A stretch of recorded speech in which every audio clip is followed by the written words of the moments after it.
Assalamualaikum. Waalaikumsalam.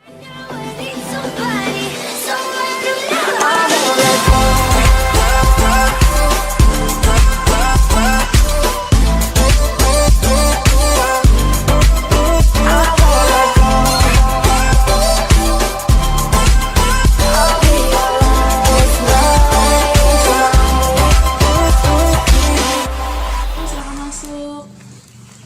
Iya, Ibu, silakan duduk.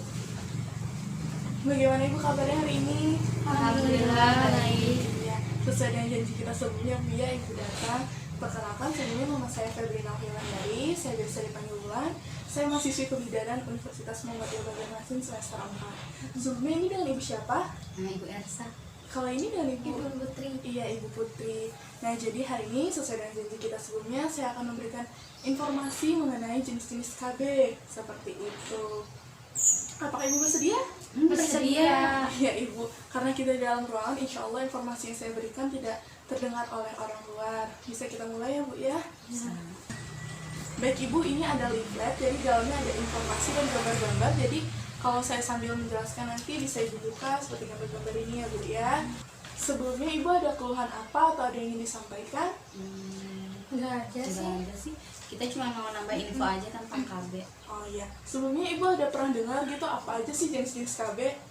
Kalau saya pribadi cuma tahu pil, Bu. Pil ya Bu ya, kalau nya Ibu? Saya sih masih belum tahu Bu, soalnya saya belum pernah pakai KB. Oh seperti itu.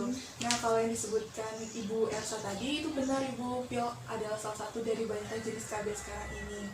Nah jadi saya akan memberikan informasi ya Bu ya.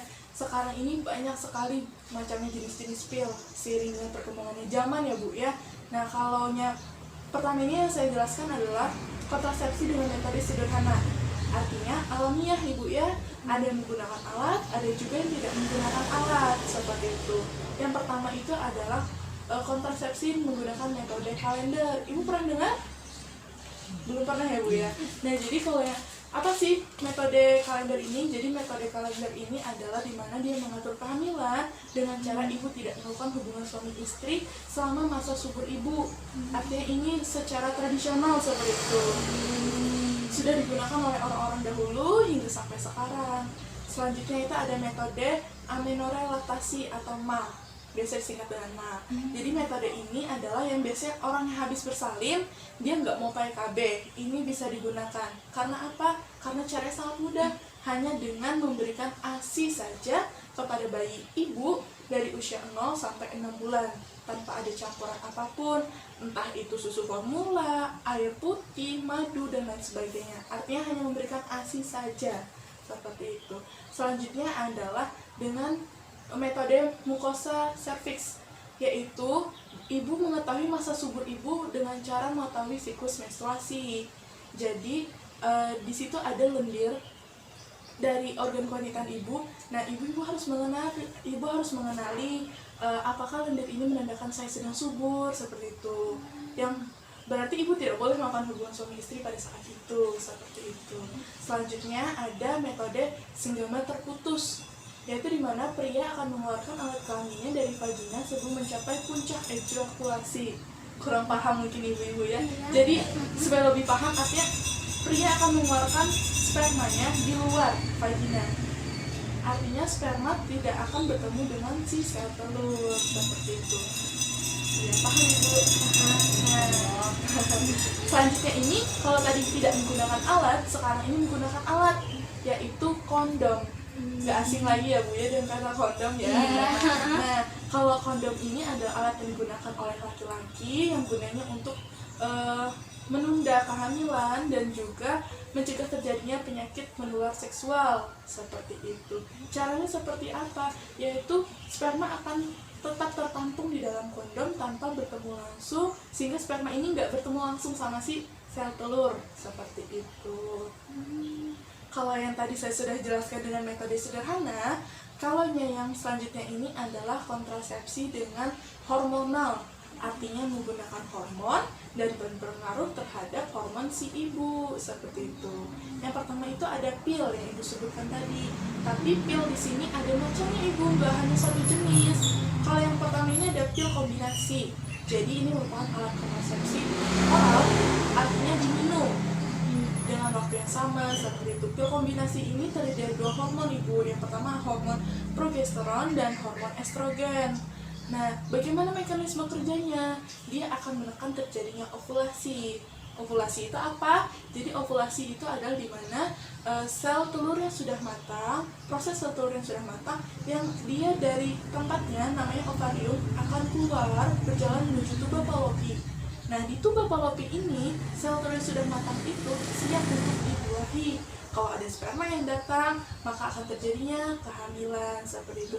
Jadi gunanya pil kombinasi ini akan menekan terjadinya ovulasi seperti itu. Selanjutnya ada pil progestin atau biasa orang bilang dengan mini pil. Apa sih bedanya dengan pil sebelumnya? Jadi kalau pil progestin ini dia hanya terdiri dari satu hormon seperti itu, yaitu seperti namanya pil progestin, isinya cuma ada hormon progestin seperti itu. Dosisnya pun lebih rendah seperti itu. Dan bagaimana mekanisme kerjanya? Dia akan mengentalkan lendir di leher rahim seperti itu sehingga tidak terjadinya ovulasi seperti yang saya jelaskan tadi. Kalau yang tadi pil, sekarang ada suntik. Sama dengan pil, ada yang suntik kombinasi, ada yang suntik progestin. Kalau yang suntik kombinasi itu adalah suntik, kata orang itu suntik 1 bulan. Nah, kalau yang suntik 1 bulan ini berarti ibu harus suntik setiap 1 bulan. Isinya sama, ada hormon progestin dan hormon progesteron seperti itu. Mekanisme kerjanya juga sama, dia akan mengentalkan lendir di leher rahim seperti itu.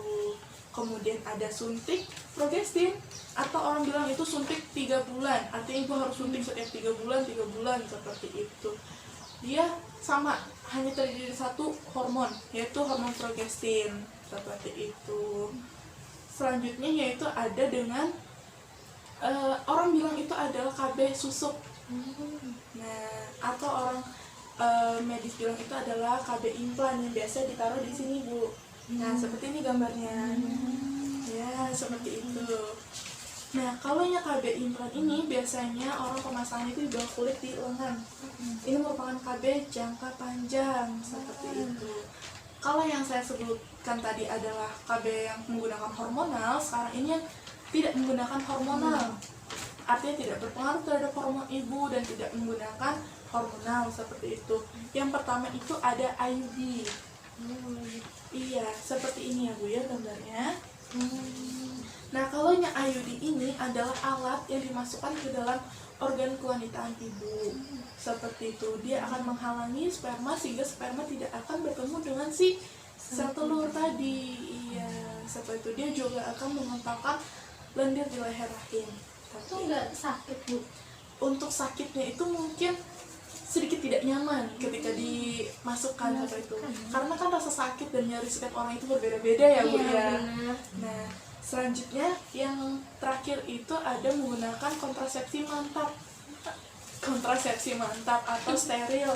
Nah, kenapa dinamakan kontrasepsi mantap? Artinya dia menggunakannya jangka waktunya itu sangat panjang, yaitu apa, pasti ibu-ibu bingung ini ya. Maksudnya itu apa gitu? Nah, jadi kontrasepsi mantap itu adalah dia kontrasepsi yang dilakukan dengan cara dibedah oleh dokter spesialis kandungan seperti itu. Dia ada namanya tubektomi dan vasektomi. Kalau tubektomi itu pada perempuan, vasektomi itu pada laki-laki. Seperti gambar ini ya bu ya. Kalau yang tubektomi itu bagian tuba Fallopinya dipotong, kemudian diikat di masing-masing sisinya.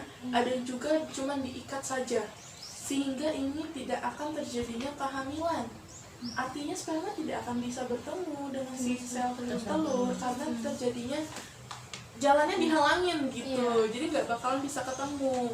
Kalau yang vasektomi itu pada laki-laki, biasanya ini digunakan oleh orang-orang yang sudah memiliki resiko, seperti dia sudah punya banyak anak, kemudian umurnya sudah tua sehingga tidak mungkin terjadinya kehamilan. Kalau yang mungkin terjadinya kehamilan maka akan berisiko terhadap ibunya nantinya, sehingga biasanya dokter akan menyarankan untuk melakukan kontrasepsi mantap ini seperti itu. Bagaimana ibu sampai di sini paham? Apa ada yang ingin ditanyakan dari penjelasan saya? Itu bu, yang tentang sistem kalender tadi Bu. Oh iya, kenapa? Itu tuh ada tanggal-tanggal subur kan untuk seorang wanita atau bagaimana? Oh jadi ibu nanya kapan sih masa subur wanita Ah, gitu. iya, itu maksudnya. Nah, jadi ya Bu ya, saya tidak menyebutkan tadi kalau metode kalender itu dia tidak boleh berhubungan di ketika masa suburnya seorang wanita. Nah, apa sih masa suburnya seorang wanita? Masa suburnya seorang wanita itu ditentukan dari siklus menstruasinya. Setiap wanita itu berbeda-beda, siklus menstruasi ibu berbeda dengan siklus menstruasinya ibu putri. Jadi setiap wanita itu nggak sama. Tapi rata-rata masa suburnya setiap wanita itu terjadi di hari ke-10 hingga hari ke-17 setelah hari pertama haid terakhir. Bingung ya Bu? Nah jadi Lumayan susah gitu. jadi seperti ini, misalnya ibu haid di tanggal 1, itu hari pertama ibu haid.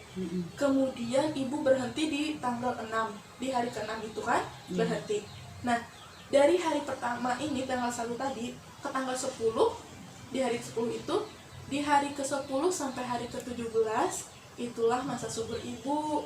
Begitu. Nah, Ternyata. Jadi ibu nggak boleh melakukan hubungan suami istri pada tanggal atau hari-hari dari tanggal 10 sampai hari ke-10, maksud saya sampai hari ke-17. Seperti itu. Baru tahu ya Bu Iya, ya, baru iya. tahu Saya saya. kalau ada begitu. Kalau ibu putri yang ditanyakan Jangka pemakaian untuk KB implan tadi? berapa lama? Iya. Oh iya, saya tidak menyebutkan Iya, yang tadi. nggak bisa. Nah, jadi yang seperti saya bilang tadi, kalau yang KB implan itu merupakan KB jangka panjang. Artinya bisa digunakan hingga 3 tahun. Lama ya Bu ya? Iya, itu lama. Sebenarnya KB implan ini lebih efisien seperti itu karena ibu tidak perlu memikirkan kalau ibu pakai KB pil, ibu harus minum pil setiap harinya dengan jam yang sama. Kalau ibu suntik, ibu harus suntik setiap 1 bulan kah, setiap 3 bulan. Kalau implan, ibu tidak memikirkan apa-apa seperti itu, tidak mempengaruhi hubungan seksual ibu juga seperti itu. Tapi masih banyak orang yang tidak mau menggunakan ini karena alasan takut atau lain sebagainya. Aku sakit itu mungkin Bu. Iya, karena dimasukkan sebenarnya tidak juga sih. Ya seperti itu. Sampai di sini ibu mau ditanyakan lagi? Saya pribadi sudah cukup. Saya juga sudah cukup. Sudah cukup paham ya Bu ya? Ya, alhamdulillah. Nah, jadi kalau gitu saya ingin kembali bertanya. Tadi saya ada menjelaskan mengenai pil ya Bu ya, alat kontrasepsi yang hormonal dengan pil. Tadi ada 2 jenis ya Bu ya, boleh disebutkan? Mini pill? Iya? Ya, sama pil kombinasi kalau nggak salah. Iya Bu, tepat sekali. Alhamdulillah, berarti Ibu sudah paham dengan penjelasan saya. Iya, alhamdulillah Ibu, konseling kita sudah selesai sampai di sini. Dari konseling saya dapat saya simpulkan bahwa kontrasepsi sekarang ini banyak sekali jenis-jenisnya. Ada yang kontrasepsi metode sederhana seperti kalender, mal, segala terputus, dengan kondom juga. Kemudian ada kontrasepsi dengan hormonal seperti pil, suntik, implan. Dan ada juga yang tidak menggunakan hormonal seperti IUD dan juga tadi kontrasepsi mental. Semua itu merupakan banyaknya jenis-jenis KB. Dan kalau ibu, saya tidak bisa menentukan ibu menggunakan kontrasepsi apa, karena semua itu kembali kepada diri ibu sendiri. Ibu ingin menggunakan apa, ibu bisa berkonsultasi atau ingin menanyakan dulu kepada suami ibu, kira-kira saya harus menggunakan apa, dan ibu sendiri mengambil keputusannya. Saya harus menggunakan alat kontrasepsi apa yang paling cocok dengan diri saya sendiri, seperti itu. Jadi saya nggak bisa menentukan ibu harus pakai KB ini, ibu harus pakai KB ini, tidak bisa ya Bu ya. Nah, sampai di sini ya Bu ya, sesuai dengan surah di dalam Al-Quran, surah An-Nisa ayat 9 yang menyatakan bahwa janganlah kamu meninggalkan keturunan yang lemah. Artinya di sini kita tidak boleh sembarangan. Artinya kita harus berpikir terlebih dahulu jika kita ingin memiliki anak, karena kita harus menciptakan generasi muda yang berkualitas dan berguna bagi keluarga, agama, dan nusa dan bangsa. Seperti itu. Baik Ibu, sampai di sini konseling kita. Terima kasih banyak atas waktu yang sudah Ibu luangkan untuk datang konseling hari ini. Semoga Ibu selalu sehat ya Bu ya. Ya, amin. Semoga kita bisa berjumpa di lain waktu. Saya mohon maaf kalau yang ada kata-kata atau ucapan saya yang kurang berkenan di hati Ibu. Saya akhiri. Assalamualaikum warahmatullahi wabarakatuh. Waalaikumsalam warahmatullahi wabarakatuh. Makasih Bu ya. Terima kasih ya Bu. Hati-hati ya Bu. Iya. Oke.